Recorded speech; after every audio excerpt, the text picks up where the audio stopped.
Okay, so welcome to part 4 of the Brainwashing series in matters pertaining to rail worker death investigation reports by the Transportation Safety Board and its rail PICs or rail partners in crime. Now, you're going to see this particular section on all the brainwashing videos because I need to keep everybody reminded as to the different documentation that fits into all of this. On the left, the Railway Safety Act. Then we have CTC Rail 3 or SOR 87-150, which is the Railway Employee Qualification Standards Regulation. And then the final document, TCO 0-102, the proposed new rules respecting minimum qualification standards for railway employees. So again, keep in mind, acts override regulations, regulations override rules, and all of these are used in, pulling information from one or the other or excluding the act, for example, completely from Jason's accident reports in order to give the proper effect that the Transportation Safety Board, Transport Canada, the rail carriers, whatever, want to give as they brainwash the public and all rail families, whether or not you are a frontline rail family, you are a investor as far as investing in rail carriers, whether or not you're a rail customer. There are many rail families that are impacted by all of these issues. And so again, acts override regulations, regulations override rules, and then there's also guidelines, policies, whatever. Acts and regulations definitely enforceable in court. The others may not be. So keep all that in mind as we continue to go through these brainwashing videos. Okay, so again, we are picking up here at page 19 of the death investigation report for conductor trainee Jason Clooney, and what's been X'd out here has to do with the section on derails, which I will cover later. So we're going to go into regulatory oversight here, where it says that the Railway Employee Qualification Standards Regulation, the regulations, require railways to file with Transport Canada a description of all employee training programs and subsequent changes related to each occupational category. Again, they're talking about the regulation here, and the section that they're talking about is, within 90 days after the change is implemented in the field, that they must file a description with Transport Canada. Well, I'm sorry, but again, the description is not good enough, and neither is the regulation. In this case, it's the Act. The Railway Safety Act overrides the regulation, and that means that any changes to training programs must first be filed with Transport Canada for approval prior to field implementation. So again, the deception goes on here in the analysis of the accident. And then down here, when you look further down, before I move on, I do want to show on this big arrow here, the double arrow, where on bullet point 4, it says any new or improved techniques or devices adopted in the company's employee training programs.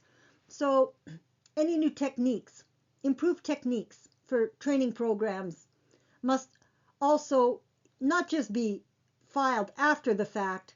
If you've got new techniques, that means those should have been filed according to the Railway Safety Act with Transport Canada and approved also. Now, move on here to, although Transport Canada is provided with the information, the adequacy of the training program for each respective railway is not assessed. Well, there's an issue here that a lot of people would not know. I happened to stumble upon it when I was doing my research, and that's the fact that it very much appears the Railway Association of Canada helps to design training programs for all of its members, at least operating in Canada, and that includes the Class 1 rail carriers that are American operating in Canada. The Railway Association of Canada has 50 to 60 members, and I don't think the American companies would have training centers in Canada, but the Canadian ones most definitely do. But I suspect that all the American stuff gets integrated. Any requirements for Canada get into, and for the U.S., for the American Association of Railroads, it's probably the same down there. That you have the one body, these associations that represent all these carriers who helped to come up with the training program. And I know that in 2001, the Railway Association of Canada came up with a conductor training program that seemed to be used for its members, which would include CN, CP, and any of its other members that wanted to use it if they were operating in Canada. So when it says that Transport Canada doesn't need to review the adequacy of training programs for each respective railway, well, if the Railway Association of Canada is acting as the collator for that program and the ones that are coming up with the program for its members, well, yeah, again, it's a deception here because you don't need to review each individual company if there is a group that is agreeing to this particular program via the Railway Association of Canada.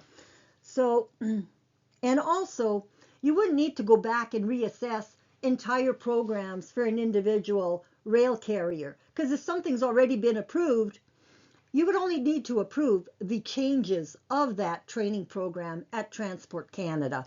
So when it says here, there is no requirement for Transport Canada to review the course material or evaluate the program. Well, Transport Canada may think that, but that's actually there's a lot of issues that play into that. And I'll tell you the biggest one is not a Transport Canada or Canadian Transportation Agency. It's not a law of the government of Canada. Actually, there's another law that these rail carriers are subject to, which absolutely plays into this. And I think the same might be true for the government of Canada, because it has to do with the Sarbanes-Oxley Act, which is for accounting, and it's for companies that are publicly traded on the U.S. stock markets.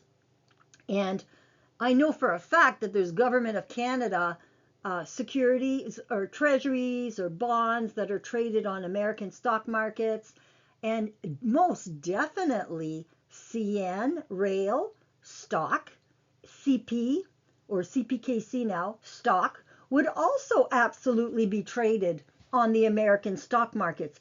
And so those companies, as well as any Class 1 rail carrier that is American operating in Canada and falls under the umbrella of the Railway Association of Canada, those companies are, if they trade on the American stock markets, they're individually responsible for ensuring that they comply with the Sarbanes-Oxley Act of 2002.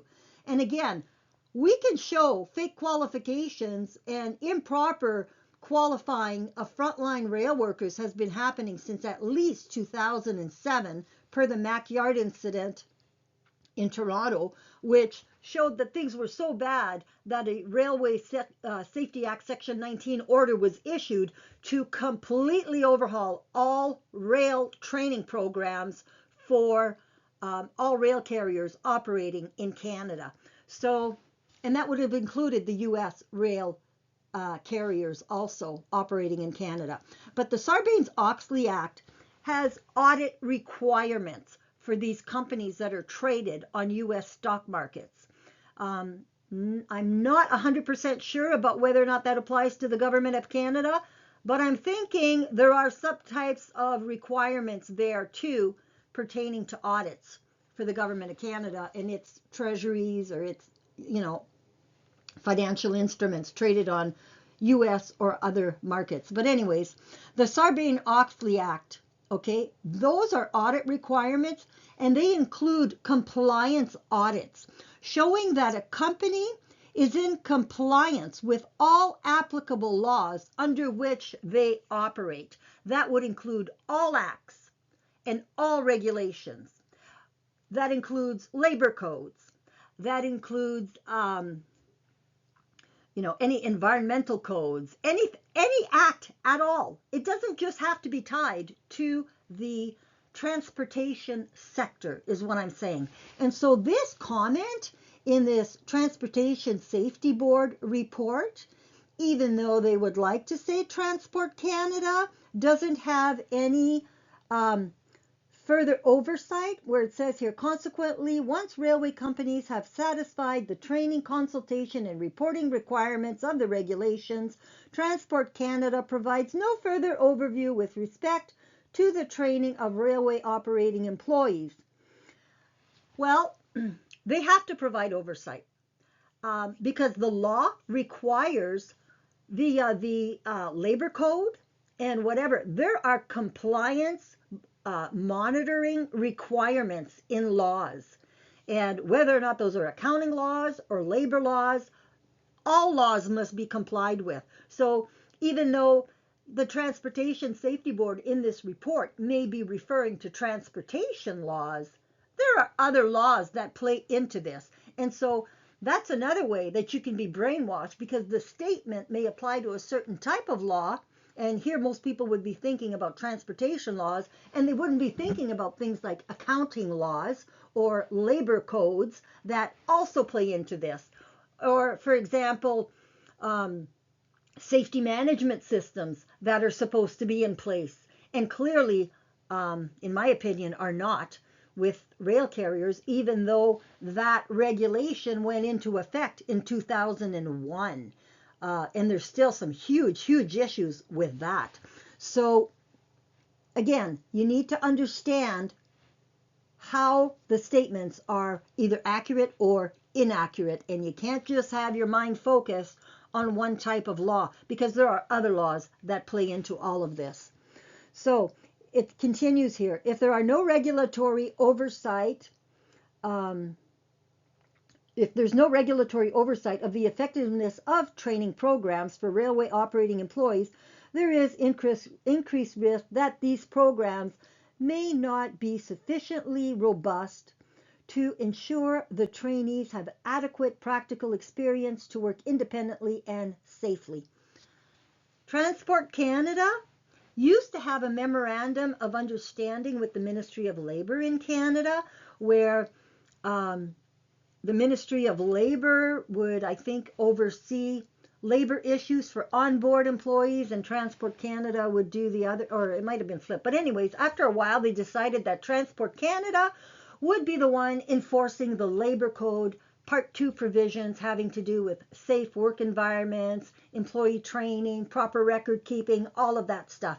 So Transport Canada almost has sole authority right now for ensuring the safety of workers in the rail industry.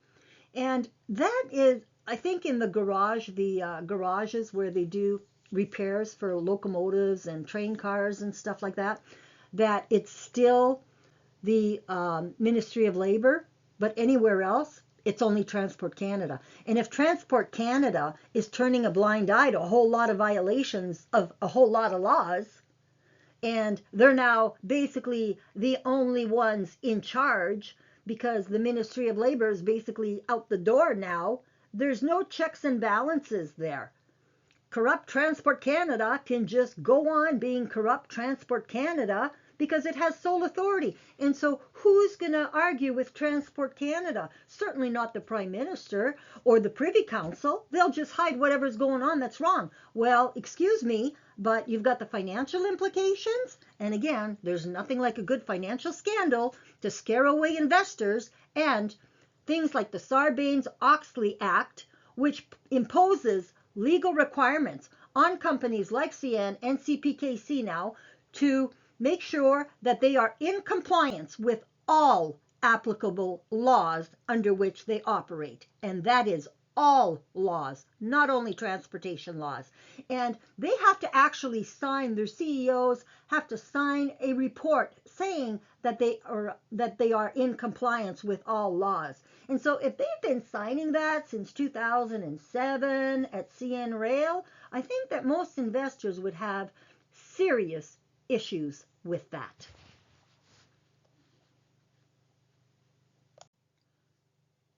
Okay, again, so the Sarbanes-Oxley Act is something that all privately traded companies that are traded on the U.S. stock markets, and that would include CN and CPKC, must be um, compliant with all laws under which they operate. And if you look at here, I took this off a website called Audit Board, and you can find this pretty well anywhere. Just type, compliance audits and Sarbanes-Oxley Act, and you can get a ton of stuff coming up. But anyway, this one just shows you here from Audit Board, what is a compliance audit? Compliance audits are formal evaluations or assessments of an organization's adherence to frameworks and or regulatory requirements. Compliance audits are conducted by independent audit practitioners, and most have the following characteristics. And it just goes through here what, they're based on frameworks or regulatory requirements. So the auditor will look at, okay, what are the laws under which you operate? Let's see whether or not you're complying with all these laws. And if Transport Canada or the Canadian Transportation Agency, which oversees the railway, the SOR 87-150, the Railway Employee Qualification Standards Regulation, that's overseen by the Canadian Transportation Agency, which acts as an agent for Transport Canada. They are given their authority by Transport Canada. And so, but again, the Canadian Transportation Agency, you could have rail executives overseeing that agency, as you did when conductor trainee Jason Clooney was killed. The person who was in charge of the agency was a man by the name of Jeffrey Hare, who was a former CP Rail executive, and he would go back to CP Rail after he left the Canadian Transportation Agency. So whether or not these people are doing their jobs, that still falls ultimately on Transport Canada. But each individual rail carrier, like CN and CPKC, they would need to operate under Sarbanes-Oxley and make sure that they are complying with all applicable laws. And I think pretty well now we can all agree that in the case of CN, was not happening. And as far as CP, there's also issues there that we're going to get into. And it's important to remember that a lot of these rail executives go from one company to another. And so, what I call the infestation just kind of flows from one to the other, in my humble opinion, when it comes to operational excellence, is how I'll word it.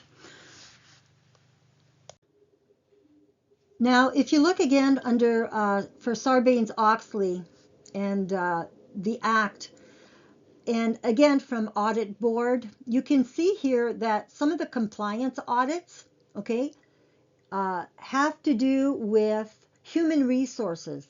So they will do human resource audits that can involve employee information, payroll, and employment laws and regulations. So any training program laws and regulations tied to human resources, those are another type of audit that they can do. And if you look lower down here, again from Audit Board, you can see that there's also OSHA type audits that can be performed to see if companies are complying with occupational health and safety type laws, to make safe and healthy workspaces. And again, any employer can be subject to these laws. And if you've got occupational health and safety laws, labor codes, safety management system type laws, all of these laws must be complied with in order to be compliant with the Sarbanes-Oxley Act. Because once those executives sign off that they are compliant with all laws under which they operate, to lie about that, if there's something that can get you in jail or prison pretty fast, it would be violations of the laws and regulations under which you operate, given the Sarbanes-Oxley Act of 2002. Now, this section is what I would call the nice on paper, but really not being done practically, as far as I'm concerned, in my humble opinion. But this is taken from the Canadian Transportation Agency website. This is the agency, again, that oversees the Railway Employee Qualification Standards Regulation, which, again, those guys, that agency could be run by a rail executive.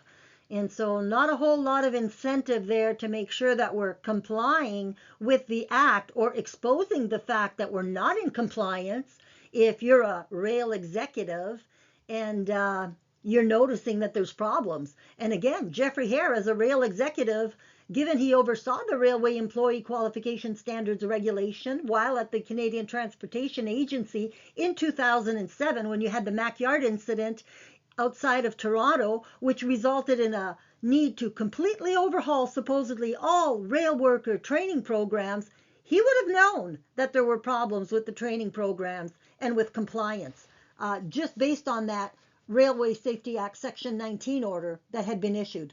But anyways, again, from the Canadian Transportation Agency website, it states, the Canadian Transportation Agency is an independent regulator and quasi-judicial tribunal that regulates over 1,500 service providers in the air, rail, marine, and interprovincial bus sectors.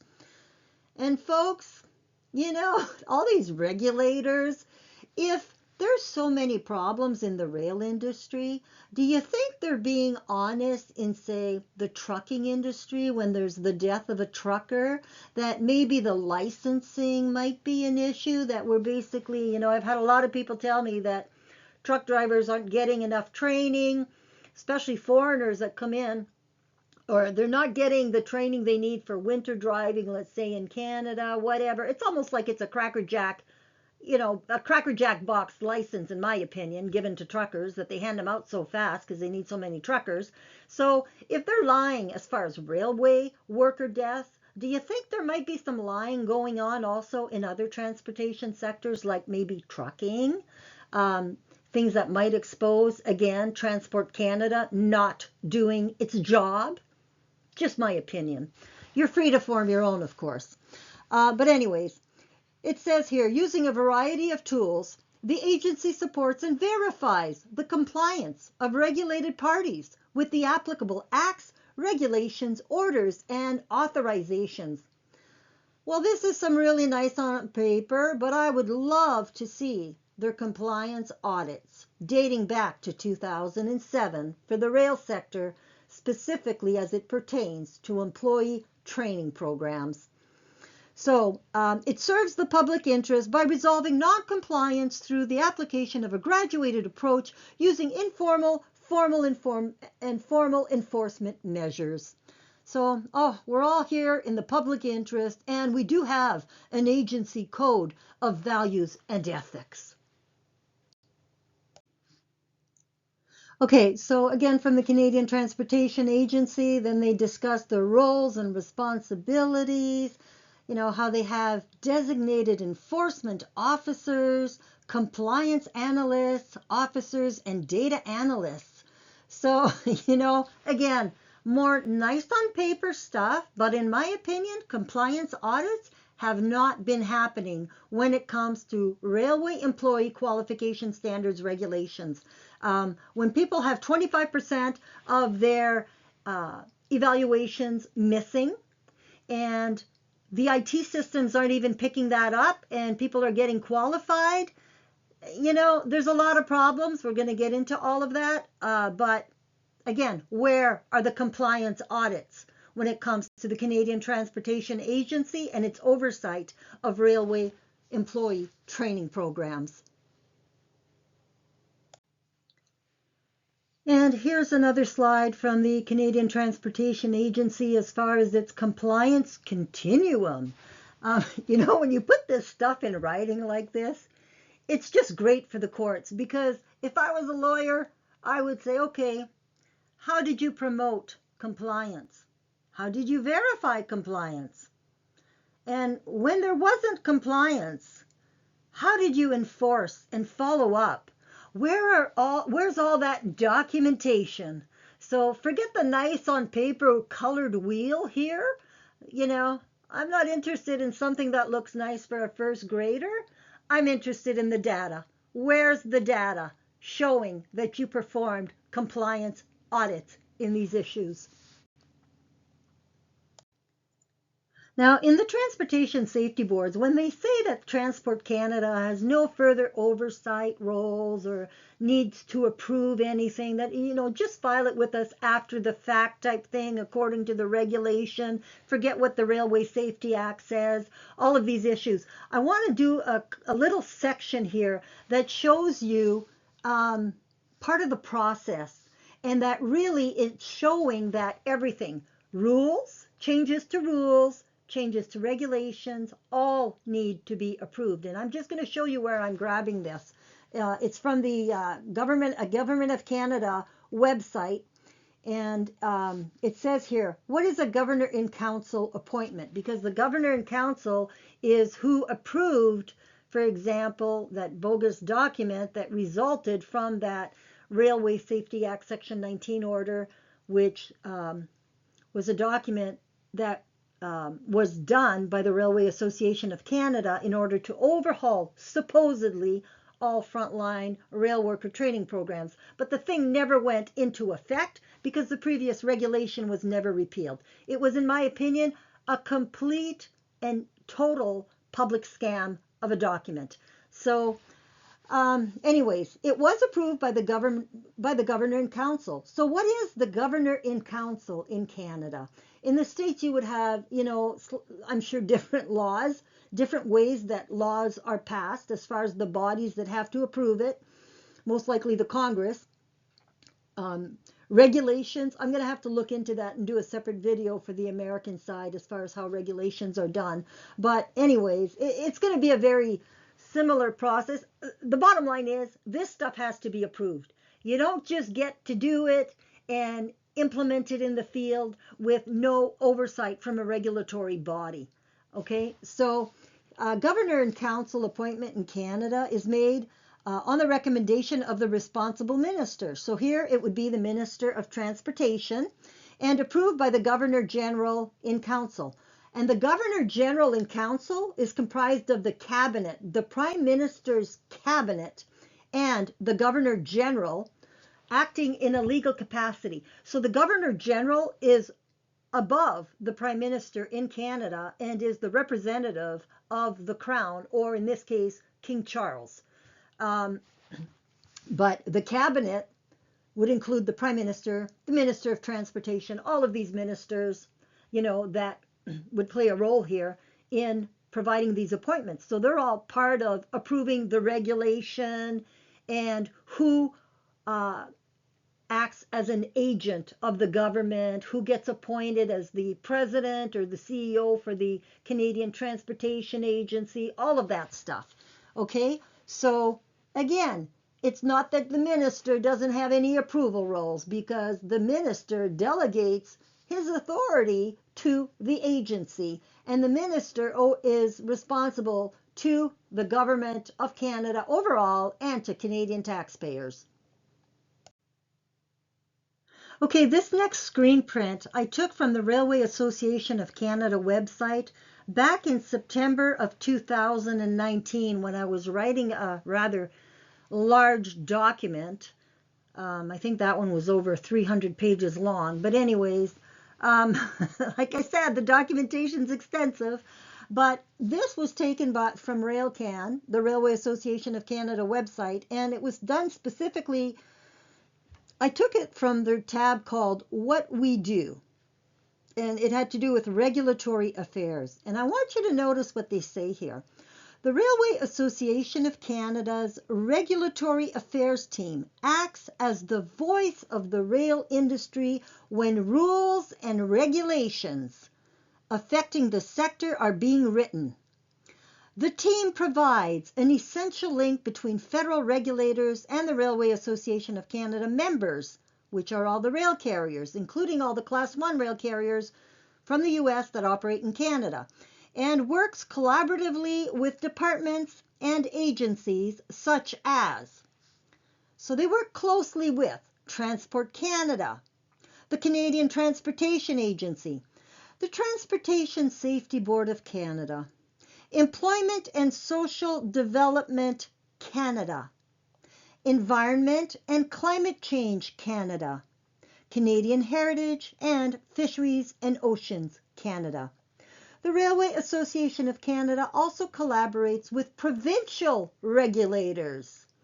And folks, I've pretty well tried to put almost all key provincial premiers on my distribution lists over the years, so they know of these issues too at the provincial level. The association provides governments with input on the feasibility and impact of regulatory policies, and in doing so supports the development of a Canadian rail system that is efficient, effective, and above all, safe. More nice on paper, because in my opinion, it is anything but safe and getting exponentially more dangerous as the Transport Canada, Transportation Safety Board, etc., the Occupational Health and Safety Tribunal of Canada, in my opinion, are all serious rail partners in crime, helping to hide all of the problems in the rail industry, and because they haven't done their jobs. And they've protected rail carriers that in Canada used to be crown corporations of the government of Canada, namely CN and CP Rail. But again, note, the Railway Association of Canada, they work closely with all these regulatory bodies, Transport Canada, the Canadian Transportation Agency, the Transportation Safety Board. You know, they're all in cahoots together, in my humble opinion. So that's part of the problem. Okay, this slide again is from a Government of Canada website, and it's on how new laws and regulations are created. And, obviously acts undergo this longer process, but also regulations. And this, I just pulled this to show you that all of this stuff does have to be approved. And not just, regulations, but rules also. Any changes to any of that, they don't just get at the rail carriers to just, we're going to just write these rules and they're going to go into effect. Everything must be approved. So when the Transportation Safety Board, in any of its reports, tries to say that Transport Canada has no more oversight once, the rail carriers just file their changes with us, there's no need for us to review anything as far as processes, whatever. Well, not according to this, not according especially to the Sarbanes-Oxley Act.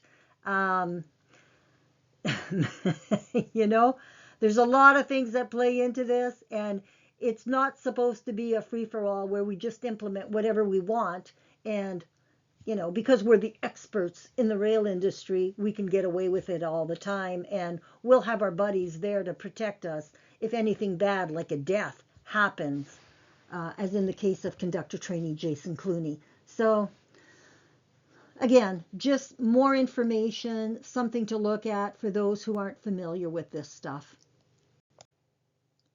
Okay, so again, if we look at this regulatory process here and how laws are made, I blew up the last column. So points 4 through 8, starting at the bottom here is point 4. It basically says draft regulations are developed. Then at point 5, it says that they are then reviewed. Step 6 is the approved draft regulations are published in the Canada Gazette, which is the official publication of the Government of Canada.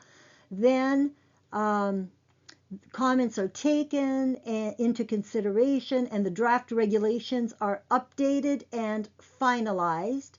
And then in step 8, they are approved. So there's an entire approval process for both rules and regulations.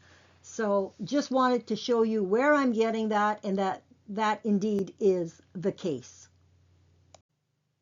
Okay, so just a lot more as far as the brainwashing and how it happens in these railway investigation reports and things for you to look out for to make sure you don't get brainwashed. You need to be able to identify these things, whether or not it's the layout, the wording, the sentence structure, the switching of made to fit definitions, and that type of deception that goes on. There's a lot of tactics that are used, and you need to be aware of them in order to know when you're being brainwashed and when you're being lied to. Okay, so again, like, share, subscribe, and make sure you're not unsubscribed. And this concludes this video, and I will see you on part 5 of the brainwashing series. So have a great day.